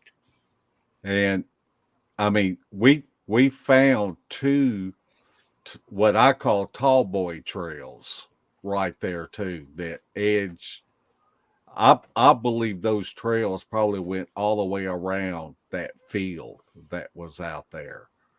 And so, I mean, there was just signs everywhere. And what Cam was talking about earlier when he went with us, and I'm not sure if you remember this, Cam, but me and you went out and we climbed up on a shelf and I set out a recorder and had it really camouflaged really well. And the next day we come back and on both sides of that recorder, there was X's on the ground. And that was kind of like a light bulb moment for me, because I thought maybe these X's is a warning to other Bigfoot that might come into the area. And but it was really strange when we went back up there to retrieve that recorder. Those X's were right there on both sides of that recorder. I'd have walked right over them. You said, "Stop! Look at that X right there." And they weren't huge sticks. They were, about big around as your finger. It was perfect X's on one side and the other. It was, it was just weird. They weren't there the day before. I didn't know if they were there the day before, but that's what Mark was telling me. So, and see, that's what these guys do. They go through the woods and they look at everything and they pick up and notice everything. And I'm just like, bumping in the tree. I was just thinking, it makes you wonder when a bumbler like me walks through the woods, what I'm stepping on and not seeing. I'm sure we're all viewed that way by them, that we're just bumbling and stumbling through the woods. But Mark and Larry are very good. They're very astute, very observant. When you do it for that long and you get to, you actually realize that you're standing on the shoulders of giants and you're not spitting down at them like a lot of people do. Mark and Larry take all those things into account, learn from other people, not to mention their own stuff. And it's, to me, there's a huge amount of respect from me for that. because I listen to a lot of researchers. Our show is mostly people with encounters. Mark and Larry get famous people on their show. I don't know how in the world they do all that, but It's all David Jones. they do it. Yeah, Debbie Jones could get anybody up, I guess, to come on that show, couldn't she? But they're true professionals, and I was really glad to have at least Mark along on the second one, and you're going to see a lot of him in it for sure. He was the only one that had presence of mind to actually do, like I said, Christopher Noel, another excellent researcher who has a documentary he just put out yesterday, How to See Sasquatch. You really need to go watch that. It's really good. It took him a long time to do it. He stayed out in the woods for 68 nights straight and got some incredible stuff. But for what these guys do, they're just pros, and you can tell it when you're out there with them. And they're very humble. You know, these guys are not. I've been with Mark and Larry, and I wouldn't say several, maybe 3 or 4 situations where they're around other people. They're not out there to tell people how to do this or what to do this. If someone asks them a question, they'll answer it. But not 99% of the time, they're laughing and joking with each other and everybody else, just having a great time. So I don't think, I mean, Bigfoot is the goal. You know, evidence is the goal. But you guys have so much fun, and that's what and just a lot. And we all like to have fun, and I think that's why we get along really well. So that's just hey, I want to ask Larry, one story you told me about how you got interested in the topic, and I know you've probably told it 100 times, but when you were a kid and you found those tracks in the snow. Yeah. Would you mind telling that story? If you don't want to, that's fine. No, I don't mind.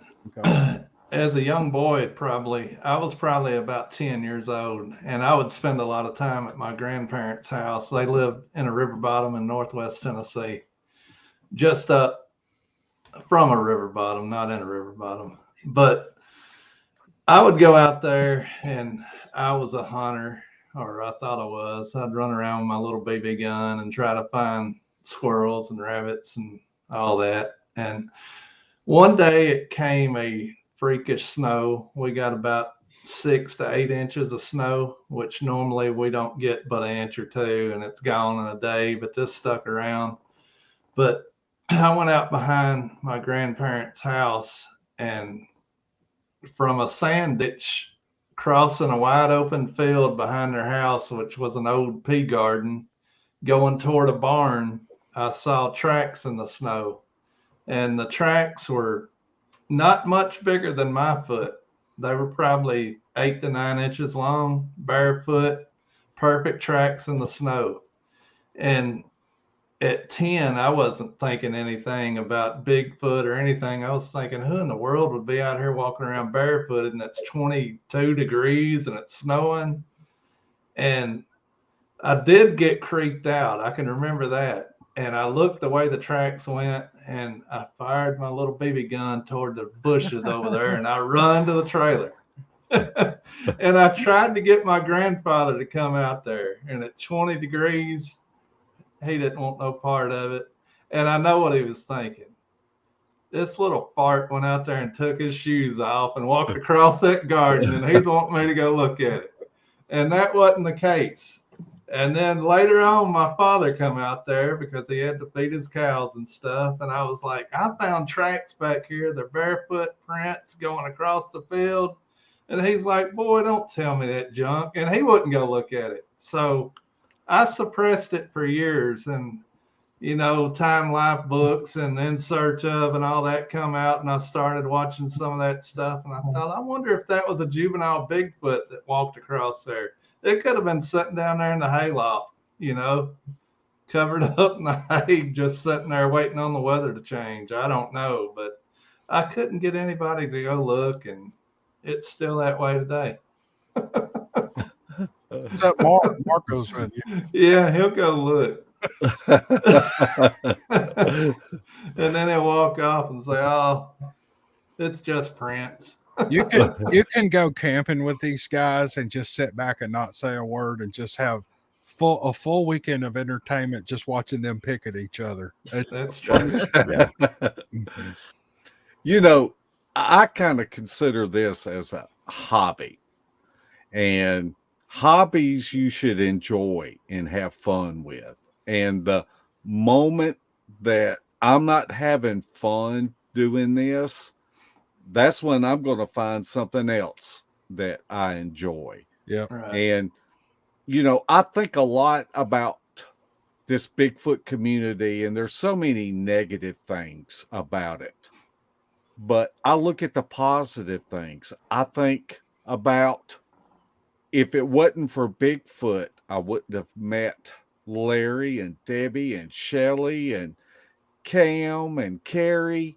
You know, I would have never have met these people. And I just savor the time that I have had around a campfire with all of these people.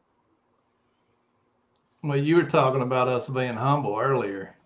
This subject will humble you because Mark and I's motto has become the more we learn, the more we know we don't know anything. So it's just a humbling subject to try to go out and try to outsmart this thing. It's Yeah, well, just almost impossible. let me give you another perception, because you guys can say it's hobby and all that all you want, but you actually do care about people. And what I admire is beyond empathy or sympathy is charity. It's willing the good of another human being, whether you see yourself in them or not. And that's what you guys do. You're not there. You know, people can say, well, you sympathize with them, you know, but that's not it. Is that you actually care enough to put forward what you got in your opinion and not push it out there as a fact. Because if you got more than 20 or 30 people watching you, then you've got some form of influence. And when it comes down to that, and this was something Spencer, because I say this all the time, Spencer had posted it, is when you have influence, when you push something out there and you're wrong, it can be harmful. So you don't do that. And that's admirable that you actually are out there to learn, and whatever you're getting is what you're pushing out there to others. So it's not there. There's a handful of researchers out there that I know of that are actually like that. And ego plays a big part in the research community. And it's a shame. That's very true, Kerry. And there is a quote that Spencer put up that you said. And I just want to read it because I keep it up here to where I could read it and always be reminded. And Kerry Arnold said, "We don't know anything. There is a ton of conjecture, a ton of theories, and they may all be good ones. They may be right. The thing is, people with influence. When people with influence make these absolute statements with broad claims and put their particular behaviors and give advice, you know when you have influence. And that means if you're wrong, you're being harmful." And Yeah, I was just talking about. And I just appreciate that. And I keep it up here on my desk to always remind myself that we need to be aware of that, and we need to be kind to people. And if somebody has a different opinion, then that's okay, because none of us really know. That's it. What we do hear a lot of is it just tends to be ubiquitous. This is what Bigfoot does. This is what they don't do. And if you hear enough stories, you get to understand that these creatures are different from one another. Just about every place you go, you hear of, you know, obviously there's the immutable characteristics that they have, that they seem to all have. They hide, they're big and hairy and ugly for the most part, and they leave big old footprints. But then there's the behavior and the sounds they make and some of the things they do that are just different. And I think it's no different than the Native Americans were. There's no reason for us to believe that especially even when it comes to language. I believe they have a language. I've heard them speaking twice, and it sounded like words to me. That there's just because there's a language, one in Florida and one in Mississippi, there's no reason to think that they speak the same language unless it's, you know, I'm sure they understand gestures and each other's notions and tendencies. But the Native Americans were no different. You know, 80 tribes, 400 offshoots, they all spoke a different language because they weren't connected. They had their own lingo anyway. I think it's no different with these creatures, that the behavior and the interactions and their life experiences with humans is going to affect your interaction with them. That's just what I believe. I'm not saying this is true, but it doesn't hurt to just at least be aware. We don't know enough. We don't know enough to know what's right or wrong when it comes to how we should treat or react to these creatures. Just be respectful, I guess, is the best you can do, and err on the side of caution when you're out there. That's how I feel about it. I agree. Well, I mean, it just takes critical thinking, man. We can't even get an effing picture of these things. And somebody's going to tell you what their breeding habits are and what their disposition is under these circumstances and things like that. It's just absurd. I mean, when people tell me that or make comments like that, I'm like, I know I look stupid, but I ain't that stupid, you know? Nobody is. Yeah. Well, I enjoy the ones that want to discredit a witness that saw something. Right. And they come out with their story, and that can't be because we say it's this and it can't do this or this. And they just totally discredit the witness. And then there's 100 more witnesses behind that one that are telling similar stories. But that can't be right because it don't fit what their organization preaches. Yeah. And they don't realize how harmful that is. Yeah. Just how harmful it is that there's tens of thousands of people, in my estimation, out there on the fence about coming forward with their story. And they hear something like that, they're not going to come forward with it. Not if they're going to get ridiculed like that. So it's harmful. They're hurting people they don't even know. Yeah, I had a minor experience many, many years ago. And the first thing I had to endure was just the ridicule of the people around me who said, "Oh, you're imagining things." But then over the years, I also had to endure those who said that because I was afraid I was stupid, there was no reason to be afraid. They're loving, wonderful creatures. And then I had to endure the people who said, well, it's a flesh and blood creature. You obviously weren't looking at it right. And then I had to endure those who said, well, why weren't you looking at it sparkling? And I was like, I don't want to be caught in the middle of this argument. I just want to tell you what I saw. Yeah. Right. And you take from it what you want. I didn't see this and I did see that. And if you believe this and you believe that, that's fine. I just need someone to tell it to. There you go. And it's really sad that you can't come forward and just tell your story and have it be at that. Well, there seems to be a hard line. And to me, all these things can be true. It just, when we say Sasquatch, I feel like we're referring to probably a lot of different, not that I'm saying there's types. I hear that too. There's type 1 and type 1A and type 2 and 2A. Some more stuff that there's just no possible way anybody could know because we can't study them enough to actually know that. And the problem with doing that is you might type them this way and somebody else might type them another way, and who's right? There's just no way to know. But you're absolutely right. That's the main thing is the being negative and calling someone else on what they saw. You're going to tell someone else what they saw? Yeah. You just can't do it. Mark and Larry are the perfect example of, I think, the way they all should be. Show them what you got, be transparent and just honest about what you have and about what you know. Obviously, tell them what you think. That helps others and what they might think. But your own experience No, you can't let anybody tell you Yeah. about, what your own experience is, for sure. And be compassionate when somebody wants to tell you what their experience is.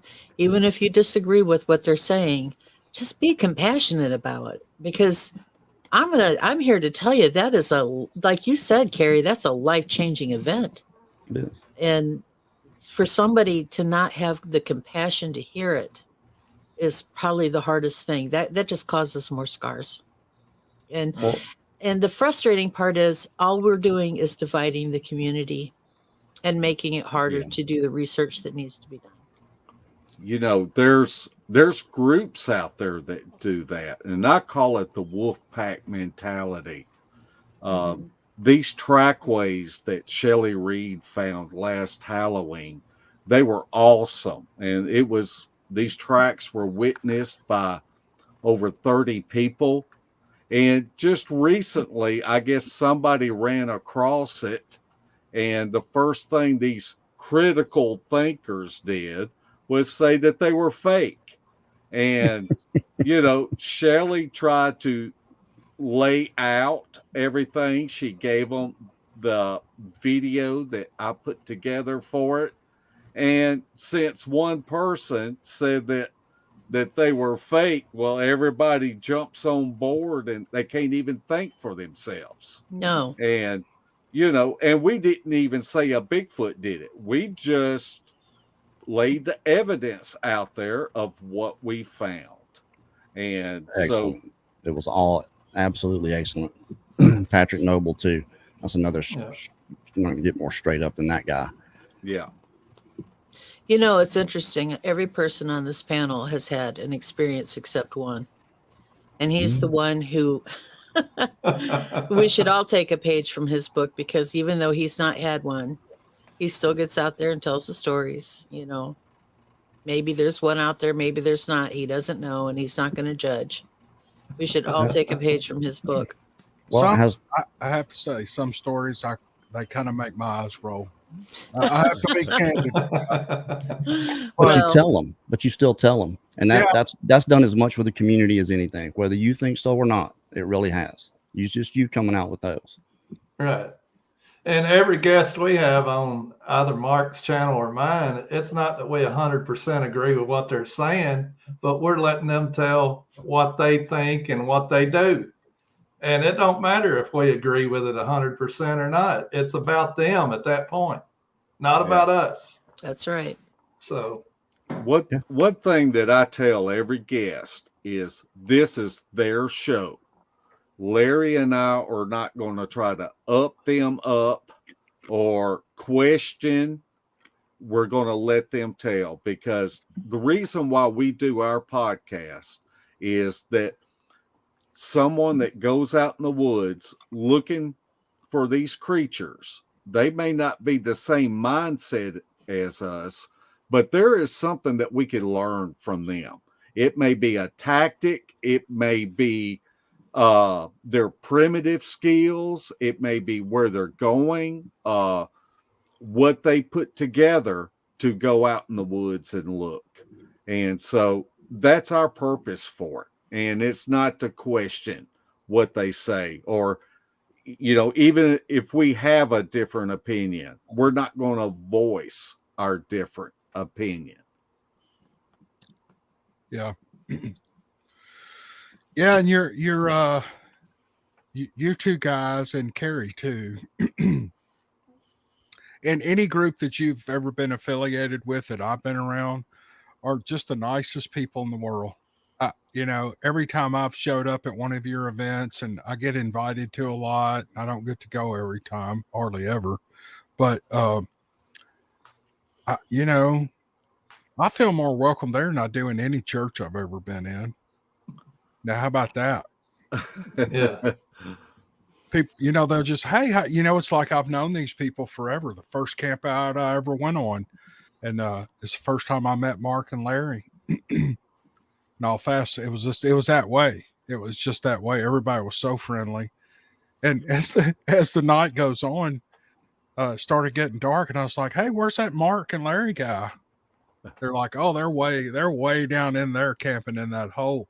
and it's this big. I don't know what a holler is. I guess it's a holler.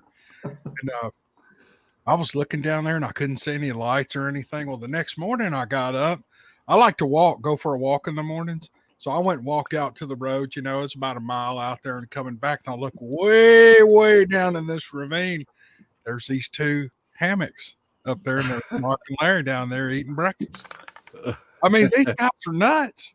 That's what they do. They go into the woods at LBL, Daniel Boone, wherever it is, and they hike in. They don't go in on a trail. They bushwhack in, and they set up their camps, and it's like they invite encounters. It's crazy. It really is crazy. But and I never forget telling at that time I was following a bunch of some of these rawhide elk hunters and stuff on YouTube. Those guys ain't got shit on y'all. They really don't. Those guys, Mark and Larry and some of the groups they've been with, they'll go where people just don't go. I mean, it's like somebody was commenting from West Virginia, and I made the remark that those West Virginia Sawtooth Mountains, they're spooky to me. Just driving through them on the highway, they're like, man, I'd hate to get stranded up in there. That's exactly where Mark and Larry go. That's the kind of places they seek out. And they'll climb up in there, and they'll go down into the next one. And apparently y'all did that in Florida. Is that what y'all did in Florida, Kerry? I let the guys do what they wanted to do. We had a particular camping area for everybody. And I got to give a shout out to Brad Hatcher, because he's our field producer for Bigfoot Odyssey. And he did such a great job. About that third day, he really picked up and started organizing things. So I forgot to shout him out, but definitely need to mention that a lot of the way the story fell out was because of him. So he did a great job. But no, I think Mark wanted to, and I was really opposed to it. So he respected it. Just because I wanted us all to be, together, and Mark's the team leader. I couldn't have him snatched up and then, his team. Oh, he wanted to be out there. You better believe I know he did. Itching to get out there. He did. But I did kind of mention that I didn't want him to do that. So, and he didn't. And I appreciated it too, that you were actually there around your team. And I think the teams got a little bit mixed up there. It was kind of after day 3, it was kind of a free for all, just people going out different places, getting stuff. And they got so much footage. It's, they really did. They filmed a lot of what's going on around, but what Mark did was actually talk about what he was doing in areas, and what he was getting, what he was seeing, what he was finding, what he noticed, and that it fleshes out in the film. Yeah. And I'll hopefully have it done soon. And I'd like to give a shout out to Bradley Hatcher, because he was the sleeper of the whole thing. When you meet a person for the first time and you just connect with them, and we have become such good friends. We talk every week on the phone, and he's just a lifelong friend. I know Shelley makes fun of Larry, saying that I've got a bromance with Bradley, and Larry's going to get jealous. I got bumped out. He's got a ponytail and wears pink shirts.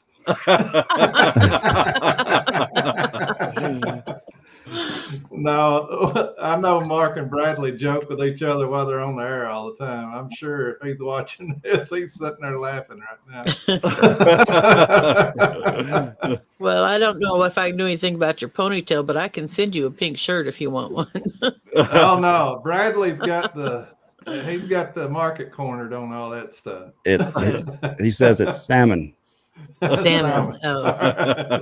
Well, technically that is a different color. Yeah, it's salmon. Not by much. But you got to be pretty comfortable with yourself to wear something like that. So, and he is. But I was really proud of him for doing that, for stepping up and doing it. Everybody just kind of.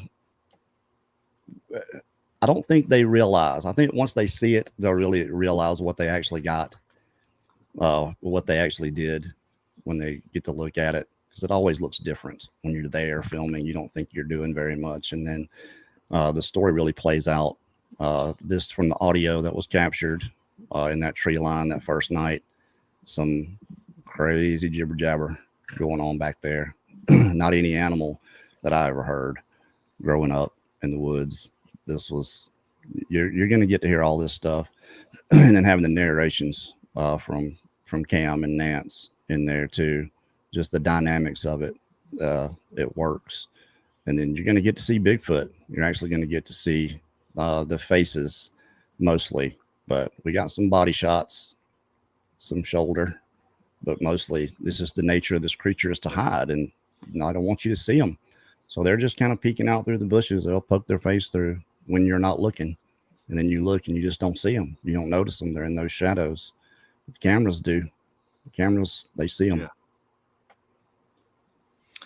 All right, we're approaching 2 hours. How about we just kind of go around the table here? If anybody has any parting words, I've still got several questions. I could do this for another hour, but I don't want to keep you guys. So, and I know Kerry's just wore slap ass out. I'm good. I know he's whatever you want to do. Well, I was thinking about taking questions from the audience, but Let's do it. Well, I tell you what, we won't go any more than another 15 minutes. Are you, Larry and Mark, are y'all game for that? Yeah, that's Sure. fine. All right, I'll watch the comments to see if we have any questions for anybody, not me. All right, I'll answer one question, and this thing has come up 100 times in the comment section, but in the video, the where the guy dug up the Bigfoot bones, that person moving in the background of that video is a person. That's not a Bigfoot. That's not. I bet I've got 1,000 comments asking, "Hey, did y'all see that movement back there?" That is video that I buy from a royalty site. I didn't take the video, but it's just a person walking back there. I can see it just as clear as day. And so there's the only question I'm going to answer. So if anyone in the audience has any questions for any of these people, especially for Kerry on his upcoming documentary, 168 days, fire away. 168 hours. So yeah, 168 moments. 168 days. We would have just got back. Talk about footage. Yeah. Well, no, that's. Someone was asking when it was coming out. I'm hoping to have it done this week. It's just like I said, it's hard to get people to understand just how much stuff it is to go through and get put together. I got one more segment to finish, and I'll be comfortable putting it out. So hopefully this week. All right. I keep trying to click these things, and they'll like move past before I can grab them. So I'm trying to find a question here. What are our addresses? Well, that was one I clicked by mistake, but I don't know what her question is. Probably YouTube addresses. Yeah. In the comment section, I've put everybody's channel in the comment section, and I'll go back and do that for creators who have commented as well as everyone that's joined me tonight. I'll put a list of all those links in the description. All right, I'm looking for a question. Does anyone think there's tons of proof? See, it moved right by me. If you move it down. Yeah, that's what I did. Okay. And sometimes that'll stop it from scrolling until you till you click on the picture or on the question. I think proof is very subjective. You know, a body, I think to me would be proof, but for you, I think it's whatever convinces you. Here's one for anyone in the panel. Does anyone think there's tons of proof that's being kept hidden from the public? For sure. I think so. Absolutely. Why do you think it's being hidden? I think they're being studied. Why? Let's see. 2019. Let's just go one avenue here. 2019, just on outdoors in the United States, people spent $986 billion. That's in national parks, camping. That's not including the logging industry that does about 40 to 50 billion every year. And you got to think of just the amount of litigation involved in logging an area, knowing that there's this potential human primate living out there. You have to find somebody like Mark and Larry to go out there and see if they're around first. And then you're just talking about a whole big mess there if this came out. Plus, I don't think it falls in the natural order of evolution as the way we've been taught it for the last 200 years.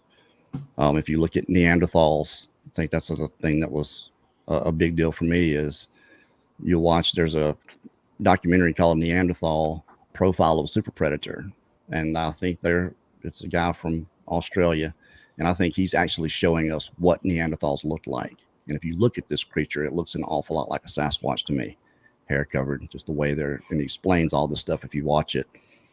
So, but they draw them very human looking, because before they were able to really test and find out, they thought we came from Neanderthals, right? That was the evolutionary track. And then that changed when the scientific consensus changed. What's going to happen if this creature gets validated? Where does all that stand then? So I think it's just going to be a big old muddy mess, really. Kerry, here's a question, and I was going to ask this too, but you had a pretty sophisticated drone with you on this trip. Did you get any good footage with it? Not a frame, not one. Well, firstly, it was in two parts because I had it built. Instead of buying a thermal drone, I went and bought a drone, sent it to Drone Nerds, and had them add a 360 thermal put on it. Well, I couldn't move the camera at all. So every time the drone goes forward, it dips down and back. So it's wobbly because it's not on a gimbal, and it didn't record.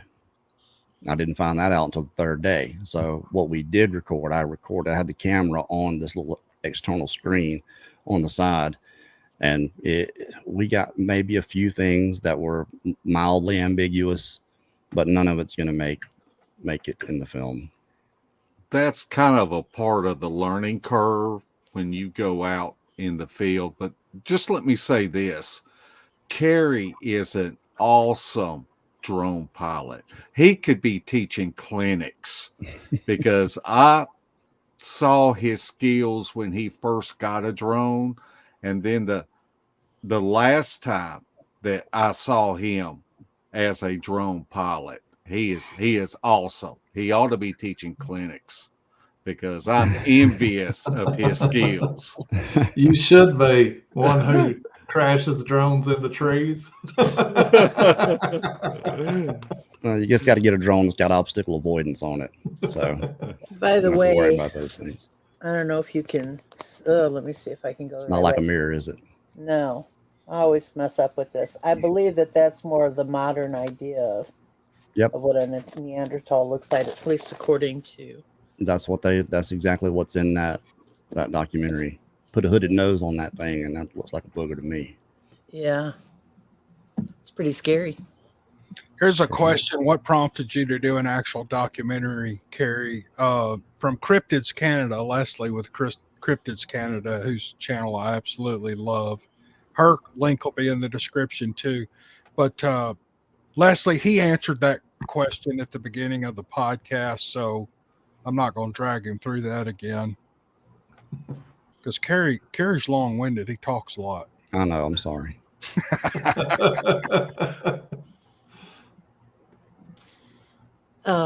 Somebody's asking that. What book was that from? It's from Them and Us by Danny, and I can never say his name right. Vendramini. Is that right? Just let Mark or I pronounce Yeah, it. me and Larry can butcher the English language. Well, anyway, it's really an interesting book if you want to go out and pick it up. All right, I'm not seeing too many questions, so All right. Okay. Let's you see some, Neoma. Well, there was one that I had myself earlier that I wanted to ask the guys, and as soon as I went, it my mouth opened and it flew out. My mouth controls my brain as opposed to the way it should be. Well, all of you guys, and Neoma included, she does live podcasts with DA and some of his group, with a group of writers and investigators, and Kerry's working hard on this documentary, and Mark and Larry are doing 2 podcasts a week together. And I know you guys have got plenty to do. At the end of the day, I don't like to mess with this YouTube stuff. I like going in and being in with my family. But so all that said, thank you for doing this. It's a huge favor to me, and I can't tell you how much I appreciate it. I said at the beginning of the podcast that I do. In 3 years, I've done 6 of these, so I do 2 live streams a year. That's how much I really don't like, but I've really enjoyed this one. I've had a great time, and heck, we've been here 2 hours and 4 minutes. I can't believe that. Is there anything else you guys want to add, Kerry? You want to? Somebody asked, are you going to put out a trailer for the 168 years? No. The thing I sent you was recorded off the screen because I can't get a piece of it out of the timeline. It's just it's my computer. It's so bogged down that it's just going so slow. So there won't be a trailer for this one. It's just going to be, it'll premiere. I'll premiere it, so you'll know at least a day in advance if you're subscribed to us, or if you're just paying attention and go and look at the videos. It'll premiere a day before. Well, someone was asking how they could send us stuff. You can email me at bigfootodyssey@gmail.com, and if you go to the channel, it's spelled just like that, Bigfoot ODYSSEY at Gmail, and we have 4 shows a week.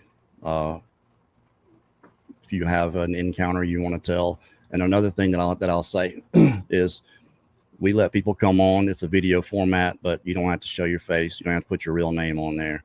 And I know we've heard a lot of things. I know you're saying I'm long-winded, but I want to explain this. I'm kidding with you. I heard a very well-known researcher say that was garbage. That you should be, that if you're going to tell your story, people should see you. But we're not all equally situated. That there are people that have to legitimately concern themselves with their family. The first time you mention Bigfoot to your family, they're going to joke with you for the rest of your life about it, at least. And then you've got people in situations where their job, it can affect them. So we understand that. And so if you want to come on just to get your story out there, I think it's important. You don't have to come to us, go anywhere, go to Mark and Larry's, just to get your story out there, because you might be helping someone else. Because what are people looking for more than anything? Confirmation. Confirmation feels good. It just does. It makes you feel better. Hey, this happened to this person. I'm not crazy. So you can contact me there. Send me whatever you want. If you want to tell your story, contact me there, Mark and Larry. What's your email? Yeah, I'm the same way with they should see your face or know your name or whatever. That's ridiculous. It's absurd. And tons of people send anonymous stuff to me. I have their email address, and a lot of times I have their name, but I wouldn't in any way. Even when you have permission to give their last name, you don't do it. Yeah. And, to say that it's ridiculous, that's just one more reason to divide the community and to keep people from talking. It's another excuse. Well, most of those people that say that they want to see their face and this and that, it's the only reason is they want to say, well, after he made this statement, he blinked twice, so he's lying. That's all they want to do. Well, the one particular guy here was saying it at one point, and then I made a point to really drive it home that it's not necessary. Yeah. And then he changed his tune. I noticed about a couple of 3 videos later, he started saying, it doesn't matter if you tell your name or whatever. So, but hey, guys, thank you, Neoma. I know you do these all the time and you're wore out. Look, Kerry, you just look exhausted, man. You really do look exhausted. I'm sick is the problem. That's what it Oh is. man, well let's get you off here so you can get some rest. And Mark and Larry, thank you for doing this with me. Thanks to everyone for joining us tonight.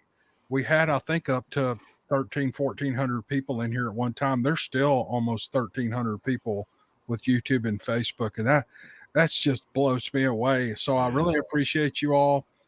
Let us know after this is over in the comment section if you enjoyed this format, if you like this kind of discussion. It's kind of off the wall and, what's the word?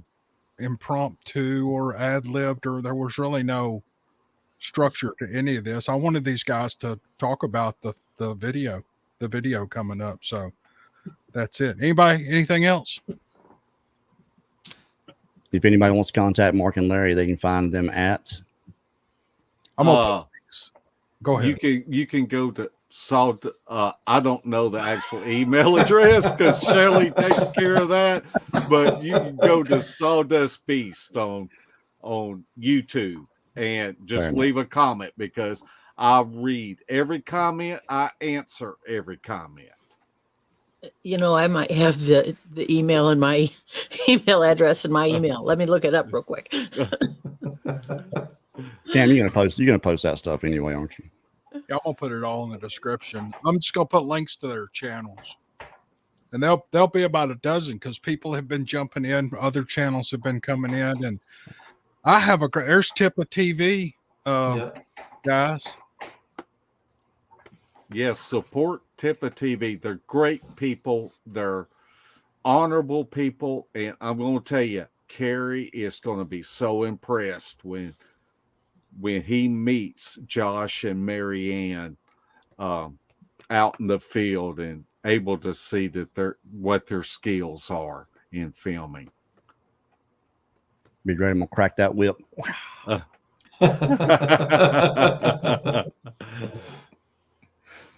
All right, guys. Thanks again. Thanks for everybody that joined us tonight. And again, let us know what you think about this live stuff. I don't ever hardly do these, but and it's just my nature being from West Tennessee to just keep on talking. So I'm just going to say bye to everybody. Say good night, and I'm going to hit the end of the broadcast. Okay. Good night. All right. Thanks everybody for joining me. Thank you.